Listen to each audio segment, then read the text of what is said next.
خواهری که در پراموی افیر میبروی خطا برای یک مرد فاسق خدا به خبر برهنه میکنی، من ترا برحذر میکنم، از الله میترسانم که خواهر عزیز مبادا غضب پروردگار دامنگیرت شوه، مبادا که الله پروردگار ترا در غضبش گرفتارت کنه و ترا شرمنده ای دنیا و بازار قیامتت بکنه.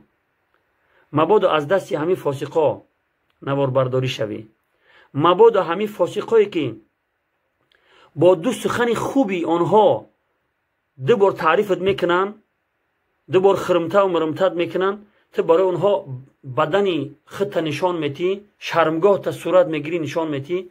مبادا از دستی همینو تو نوار برداری شوی و اینترنت پر از نوارهای فحشای تو بشوه و ترا یک زنی فاحشه بشناسن. مبادا که با این کارهایی که میکنی آبروی خاندان تا، آبروی پدر و برادرات تا زیر پا بکنی. این را تو فکر کردی خواهر عزیز؟ خواهر عزیز، این سخنی که پیامبر خدا صلی الله علیه و سلم برای شما میگه خوب اندیشه بکن. پیامبر خدا صلی الله علیه و سلم میفرمایند که بدترین زنان شما کسانی هستند که خود را به نمایش میگذارند. سبحان الله.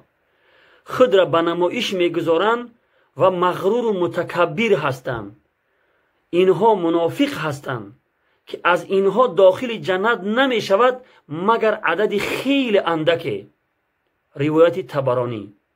خواهر عزیز، این صفت هایی که پیامبر خدا صلی الله علیه و سلم بیان میکنه که داخل جنت نمی شوند این خیل زنها، در همین تو دیده می شود. خوب اندیشه بکن خواهر عزیز. یکمش این که پیامبر خدا در این حدیثش میفرماید که زنهایی که خودشون به نمایش میگذارن، الان خواهر عزیز خودت به نمایش میگذاری.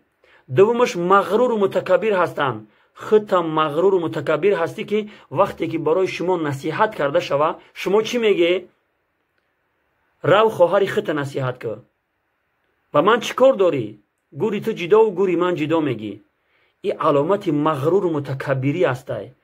ورنه اگر انسان مغرور و متکبر نباشه وقتی که با اون نصیحت کرده میشوه خوب میگه، یگان کلمه زیادی نمیگه و وقتی که از برای او گفته میشه که از الله بترس چهره او دیگرگون میشوه، نه اینکه در جواب با 10 گپ دیگه جواب بتیه.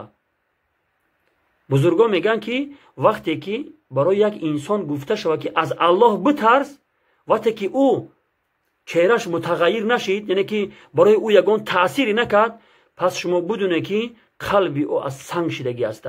قلبی او سخت شدگی دیگه سخن حق او نمیشنوه دیگه. سیوم صفتش که منافق هستن. منافقی ایه که دو چهره دارن. یک چهره شما بیرون از اینترنت هسته، دوم چهره شما در اینترنت هسته. این را منافقی میگن. خواهرش عزیز، این منافقی در شما وجود داره.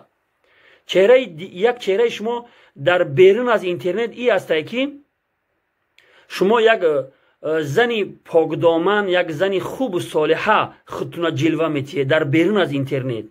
وقتی که در اینترنت داخل میشوه، در پنهانی، در درون خانه، ایما واتساپ وایبر را هوی میکنه، شبکه های اجتماعی را هوی میکنه، یک چهره دیگر داره در اینجا. سبحان الله. همین چند صفتی که پیامبر خدا صلی الله علیه و سلم بیان کردن در همین شما وجود داره. این را شما خوب اندیشه بکنید خواهرای عزیز. پیامبر خدا صلی الله علیه و سلم فرمودند که چنین زنها داخل جنت نمیشوند مگر عدد خیلی اندکه. السلام علیکم و رحمت الله و برکاته.